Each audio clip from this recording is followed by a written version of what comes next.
JJP अध्यक्ष निशांत सिंह की घर वापसी। कांग्रेस के दिग्गजों की मौजूदगी में कांग्रेस में हुए शामिल पूर्व विधायक सतविंदर राणा और जेजेपी विधायक रामकरण काला के दोनों बेटों ने थामा कांग्रेस का हाथ। फरीदाबाद लोकसभा सीट पर कांग्रेस में बगावत। टिकट कटने पर करण दलाल ने बुलाई महापंचायत। पार्टी आला कमान से टिकट बदलने की मांग। पार्टी नेताओं पर लगाए गंभीर आरोप। जननायक जनता पार्टी को एक और झटका। झज्जर जिला अध्यक्ष संजय कबलाना ने पार्टी छोड़ी। 2019 में जेजेपी के टिकट पर बादली से लड़ा था चुनाव। फरीदाबाद में पेड़ से लटकी मिली दूल्हे की लाश। शादी के बाद से था गायब। परिजनों ने जताई हत्या की आशंका। सोनीपत में दर्दनाक हादसा। श्रद्धालुओं की कार अनियंत्रित होकर पत्थर से टकराई। कार सवार बच्ची और 2 महिलाओं की मौके पर मौत। कार में सवार 5 से 7 लोग घायल। जालंधर पुलिस ने अंतर्राष्ट्रीय ड्रग तस्करी का किया भंडाफोड़।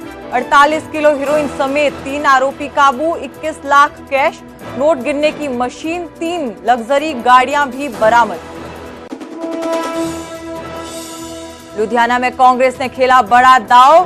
पंजाब कांग्रेस अध्यक्ष राजा वड़िंग को उतारा चुनावी मैदान में। कांग्रेस छोड़कर गए रवनीत बिट्टू को देंगे टक्कर।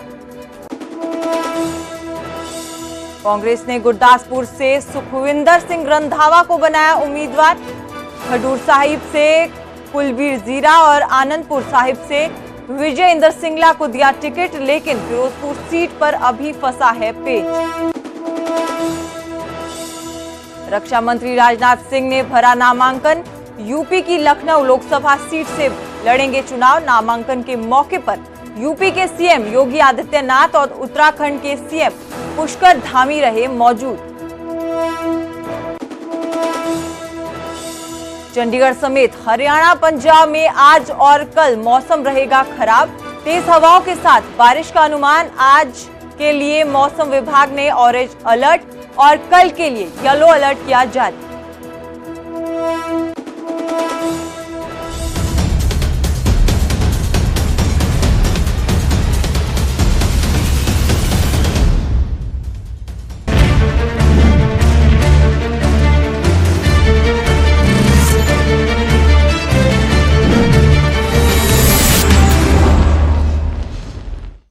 हरियाणा प्राइम देख रहे सभी दर्शकों का स्वागत है। आप सभी के साथ मैं हूं सुजाता कंवर और बुलेटिन की शुरुआत करेंगे सियासत से जुड़ी बड़ी खबर के साथ।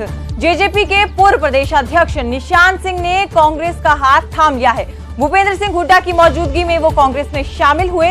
प्रदेश अध्यक्ष उदय भान और दीपेंद्र हुड्डा भी उस वक्त मौजूद थे। पूर्व विधायक सतविंदर राणा ने भी कांग्रेस ज्वाइन की है। जेजेपी नेता सुरेंद्र लेघा, रमेश गोद्रा ने भी कांग्रेस में शामिल हुए। पूर्व विधायक अमीरचंद मक्कड़ के बेटे ने भी कांग्रेस का हाथ थामा है। रामकरण काला के दोनों बेटे कांग्रेस में शामिल हुए। वहीं पूर्व विधायक रघु यादव के बेटे भी कांग्रेस में शामिल हुए हैं। तो आपको बता दें कि निशांत सिंह बहुत पहले ही जेजेपी से इस्तीफा दे चुके थे, लेकिन आज वो कांग्रेस में शामिल हो गए हैं। उन्होंने कांग्रेस का हाथ थाम लिया है। भूपेंद्र सिंह हुड्डा की मौजूदगी में वो कांग्रेस में शामिल हुए। इसके साथ साथ प्रदेश अध्यक्ष उदय भान और दीपेंद्र हुड्डा भी वहां पर मौजूद थे।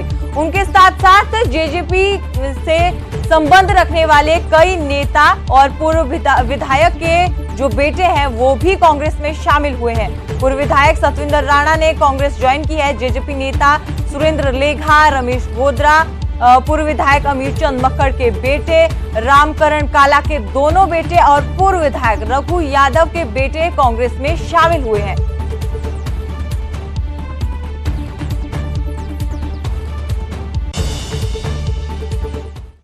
गुरुग्राम से जेजेपी उम्मीदवार राहुल यादव फाजिलपुरिया ने बीजेपी उम्मीदवार राव इंद्रजीत सिंह पर निशाना साधा।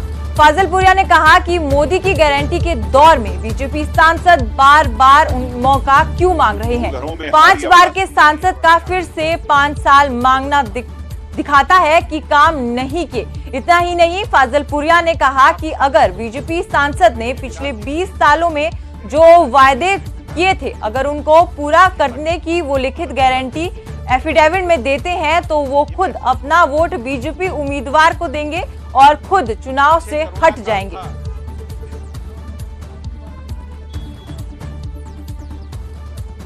जो 20 साल में नहीं कर पाए उन 5 साल में कैसे कर देंगे। जब भी उन्हें इलेक्शन लड़ना होता है, चुनाव का समय आता है, एक गुब्बारा फुला देते हैं और चुनाव जीतते ही गुब्बारा फूट जाता है। और अब की बार जनता ऐसा नहीं होने देगी। अब की बार ये झूठे वादों पे कोई विश्वास नहीं करेगा। हर बार 5 साल कह के अब की बार जिता दो, अब की बार जिता दो। जिता देंगे, मैं खुद वोट दूंगा उनको, मैं खुद बैठ जाऊंगा। अगर वो आजकल तो गारंटी का समय चल रहा है ना, तो गारंटी दे, स्टैम्प पेपर पर लिख के दे कि जितने 20 साल के अंदर उन्होंने घोषणाएं करी थी उनको पूरी करें। जो आज गांव-गांव गली-गली सीवर ओवरफ्लो हो रहे उनको ठीक कराएं। 2009 से मेट्रो का पिलर आगे नहीं बढ़ा है, वो करके दे। सरकारी अस्पताल मैदान से अच्छा बना के दे, आर्टेमिस से अच्छा बना के दे। जो हमारे सरकारी स्कूल हैं उनको अपग्रेड करके दे। जो हमारी यूनिवर्सिटीज़ हैं वो बना के दे। बड़े बुढ़ों की जो पेंशन अटकी पड़ी हैं उनको दे। गांव के अंदर जो कूड़ा भरा पड़ा है उनको साफ कराए। और बीजेपी में पहले उम्मीदवार ने आज नामांकन भर दिया है। आज से नामांकन प्रक्रिया शुरू हो गई थी, तो बीजेपी उम्मीदवार राव इंद्रजीत सिंह ने नामांकन भर लिया है। सीएम सैनी राव इंद्रजीत सिंह के साथ मौजूद रहे। गुरुग्राम से बीजेपी प्रत्याशी है राव इंद्रजीत सिंह। और इस नामांकन के दौरान सुधा यादव, कैबिनेट मंत्री डॉक्टर बनवारी लाल भी उनके साथ मौजूद थे। विधायक सुधीर सिंगला भी उस दौरान मौजूद रहे। बीजेपी ने गुरुग्राम में इससे पहले विजय संकल्प रैली की, हुंकार भरी यहां से बीजेपी उम्मीदवार ने भी और सीएम सैनी ने भी। इसी के साथ साथ सीएम सैनी ने नामांकन के बाद सभी सीटों पर जीत का दावा भी किया।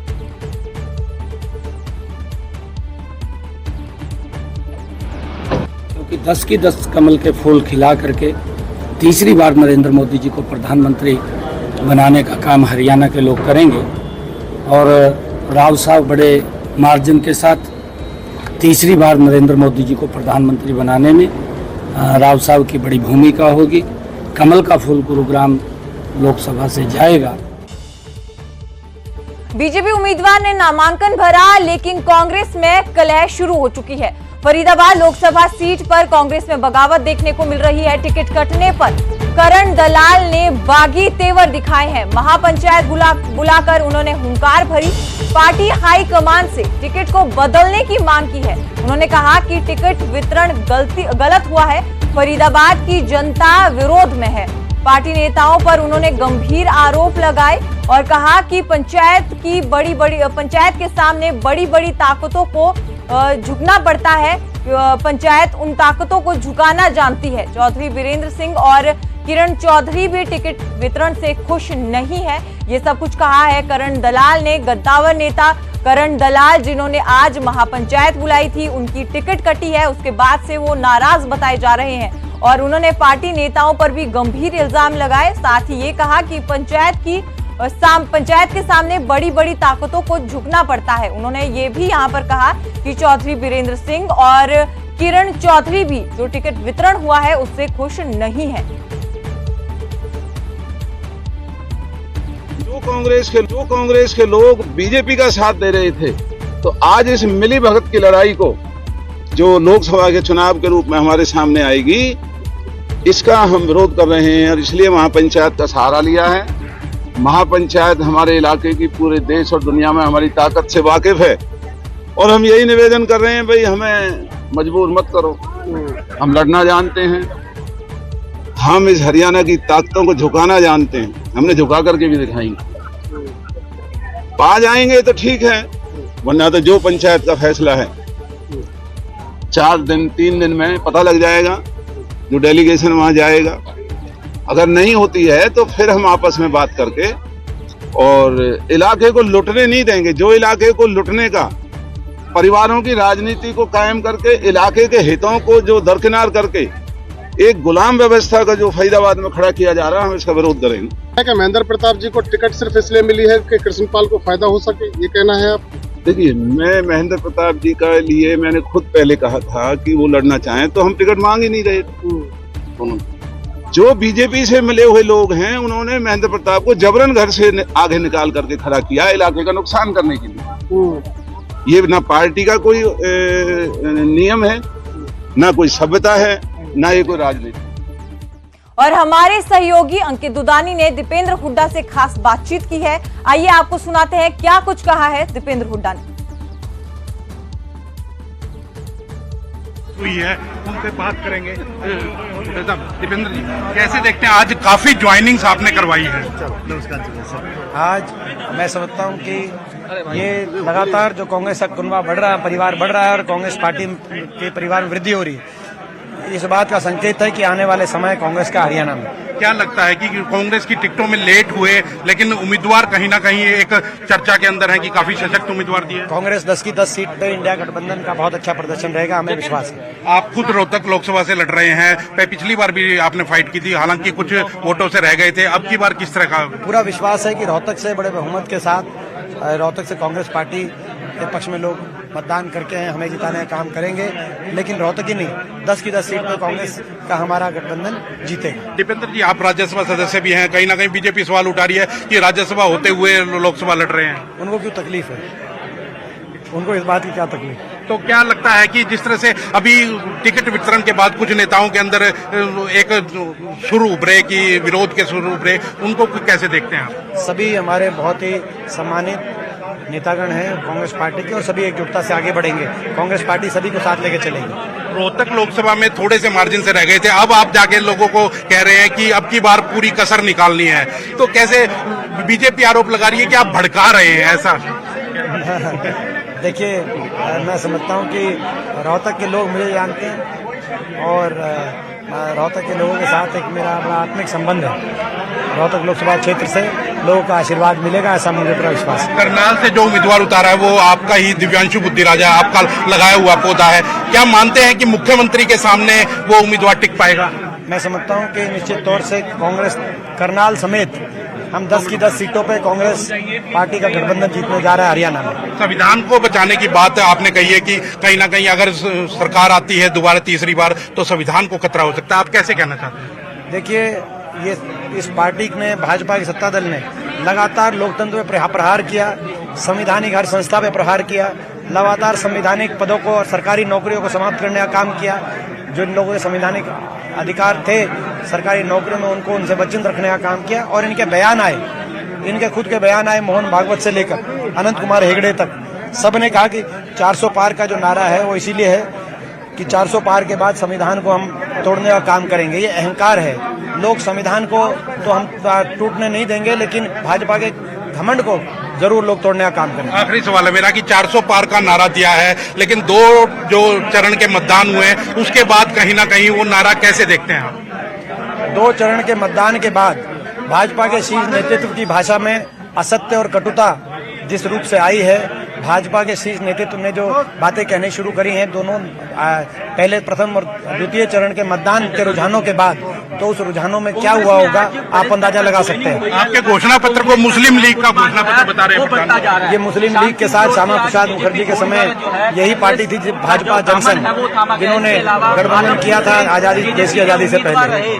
शायद ये अपनी पार्टी के अतीत को याद कर रहे हैं। धन्यवाद। तो ये थे हमारे साथ दीपेंद्र हुड्डा, जिनका साफ तौर पर कहना है कि वो अपनी ही पार्टी के घोषणा पत्र को याद कर रहे हैं, अतीत को याद कर रहे हैं। श्यामा प्रसाद मुखर्जी भी मुस्लिम लीग में ही थे और जो विषय हैं उनके ऊपर भी स्पष्ट रूप से उन्होंने अपनी बात रखी है। कैमरामैन अमन के साथ अंकित दुदानी, न्यूज 18 चंडीगढ़। तो आपने सुना दीपेंद्र हुड्डा हमारे साथ जो लाइव जुड़े हुए थे, उन्होंने बीजेपी पे वार किए हैं और साथ ही साथ सभी 10 सीटों को जीतने का दावा भी यहां पर किया है। लेकिन अब रुख करेंगे अगली अहम खबर का। लोकसभा चुनाव के लिए जेजेपी ने उम्मीदवारों की दूसरी लिस्ट जो है वो जारी कर दी है। जेजेपी ने इससे पहली लिस्ट में 5 उम्मीदवारों की घोषणा की थी और दूसरी लिस्ट में 5 प्रत्याशियों को चुनावी मैदान में उतारा है। इसी के साथ 10 की 10 सीटों पर जेजेपी ने अपने प्रत्याशियों को उतार दिया है। आपको बता दें कि अंबाला लोकसभा से किरण पूनिया होंगी जेजेपी प्रत्याशी और कुरुक्षेत्र से पालाराम सैनी जो है वो चुनाव लड़ेंगे।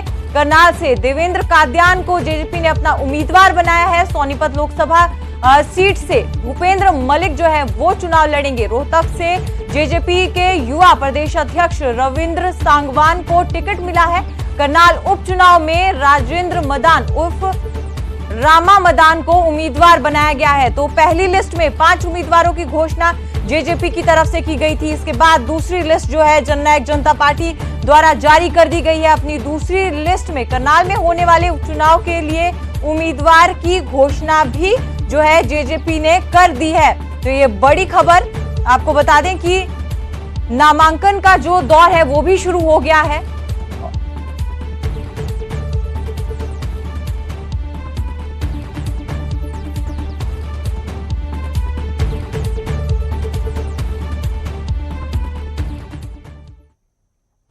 वहीं पूर्व गृह मंत्री अनिल विज ने न्यूज 18 से खास बातचीत की है, जहां उन्होंने हरियाणा की 11 सीटें जीतेंगी बीजेपी ये दावा किया है। 10 सीटें लोकसभा की और एक करनाल उपचुनाव का भी उन्होंने जिक्र किया। संविधान बचाने की बात कांग्रेस करती है, कांग्रेस और राहुल गांधी नहीं कर सकते। कांग्रेस पे बड़ा वार जो है अनिल विज की तरफ से किया गया है। उन्होंने कहा कि अपनी दादी का इतिहास जो है वो राहुल गांधी को याद करना चाहिए, जब इंदिरा गांधी ने लोगों के मौलिक अधिकार तक खत्म कर दिए गए थे। इसके साथ साथ उन्होंने ये भी कहा कि बीजेपी जाति और धर्म की राजनीति नहीं करती है। अनिल विज धनखड़ और रामविलास शर्मा से मिले थे, इसे लेकर उन्होंने ट्वीट भी किया था। इसे लेकर अनिल विज ने कहा कि वो मेरे पुराने दोस्त हैं, उनसे मिलकर मैंने कोई अपराध नहीं किया है। वो मेरे तब के दोस्त हैं जब मैं बैंक में नौकरी करता था, उनसे मिलकर मैंने कोई गलती नहीं की है। इसके साथ साथ जो सवाल उठ रहे हैं उसे लेकर उन्होंने कहा कि क्या इसके लिए मुझे फांसी पर चढ़ाएंगे।